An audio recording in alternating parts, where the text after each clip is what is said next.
ಈಗ ದಯಾನಂದ ಕತ್ತಲ್ ಸರ್ ಅವರು ದೈವವನ್ನು ಆಧರಿಸಿ ಹಣ ಮಾಡೋದಾದ್ರೆ ಆಸ್ಪತ್ರೆ ಸೇರಿಸ್ತೇನೆ ಹೇಳ್ತಾರಲ್ಲ. ಈಗ ಸಿನಿಮಾವನ್ನು ಮಾಡೋದು ದುಡ್ಡು ಮಾಡಲಿಕ್ಕೆ, ಹೆಸರು ಅಸ್ತಿತ್ವ ಎಲ್ಲ ಇರ್ತದೆ. ಮನುಷ್ಯ ದುಡಿಯುವುದೆಲ್ಲವೂ ದುಡ್ಡು ಮಾಡಲಿಕ್ಕೋಸ್ಕರವೇ. ಈಗ ದೈವವನ್ನು ಆಧರಿಸಿ ದುಡ್ಡು ಮಾಡೋದು ಅಪಚಾರ ಅಂತಾದರೆ, ದೈವ ಕೋಲವನ್ನು ಕಟ್ಟಿ ಅದಕ್ಕೆ ದುಡ್ಡು ಪಡೆಯುವುದು ಅಪಚಾರ ಅಲ್ವಾ ನನ್ನ ಪ್ರಶ್ನೆ. ಈಗ ಮೊದಲೆಲ್ಲ ಪಡಿಯಕ್ಕಿ ಪಡೆದು ಮಾಡ್ತಾ ಇದ್ದಿದ್ದು, ಈಗ ಕಾಲ ಬದಲಾಗಿದೆ, ದುಡ್ಡು ಪಡೆದು ಮಾಡೋದು. ಇನ್ನು ಬೇರೆ ಯಕ್ಷಗಾನದಲ್ಲಿ ದೈವದ ಪಾತ್ರವನ್ನು ಮಾಡಿ ಅರ್ಥಗಾರಿಕೆ ಹೇಳೋದು, ಅದಕ್ಕೂ ಸಂಭಾವನೆ ಪಡಿತಾರೆ. ದಯಾನಂದ ಕತ್ತಲ್ ಸರ್ ಪಡಿತಾರೆ, ನನಗೆ ಗೊತ್ತಿದೆ. ಭಾಳ ಒಳ್ಳೆಯ ಮಾತುಗಾರರು ಕೂಡ ಅವರು, ಅದರಲ್ಲಿ ಎರಡು ಮಾತಿಲ್ಲ. ಅದೇ ರೀತಿ ಯಕ್ಷಗಾನದಲ್ಲಿ ಕೂಡ ಮಾಡಿ ಈಗ ಕೊರಗಜ್ಜನ ಪಾತ್ರವನ್ನು ಮಾಡಿದ್ದಾರೆ, ಅದಕ್ಕೆ ಸಂಭಾವನೆ ಪಡೆದಿರೋದಿಲ್ವಾ? ಹಾಗಿರುವಾಗ ದೈವವನ್ನು ಆಧರಿಸಿ ದುಡ್ಡು ಮಾಡೋದು ಅಪಚಾರ ಅಂತ ಹೇಳಲಿಕ್ಕಾಗೋದಿಲ್ಲ. ದೈವವನ್ನು ಅವಹೇಳನಕಾರಿಯಾಗಿ ಕಂಡ್ರೆ ಮಾತ್ರ ತಪ್ಪು.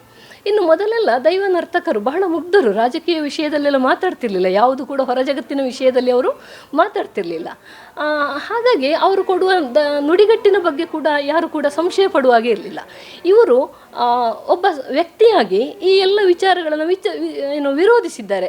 ರೆಕಾರ್ಡ್ ಮಾಡೋದನ್ನು ದೈವಸ್ಥಾನದಲ್ಲಿ, ಪ್ರಾತ್ಯಕ್ಷಿಕೆ ಮಾಡೋದನ್ನು, ಪುಸ್ತಕ ಬರೆಯುವುದನ್ನು, ಈಗ ಸಿನಿಮಾ ಮಾಡೋದನ್ನು ಕೂಡ ಅವರು ತುಂಬ ವಿರೋಧಿಸಿದ್ದಾರೆ ದಯಾನಂದ ಕತ್ತಲ್ ಸರ್.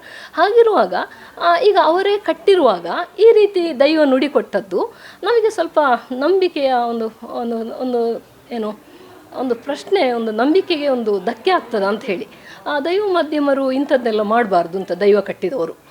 ಈಗ ಆರೋಪ ಮಾಡೋದಾದರೆ ಎಷ್ಟು ಇರ್ತದೆ.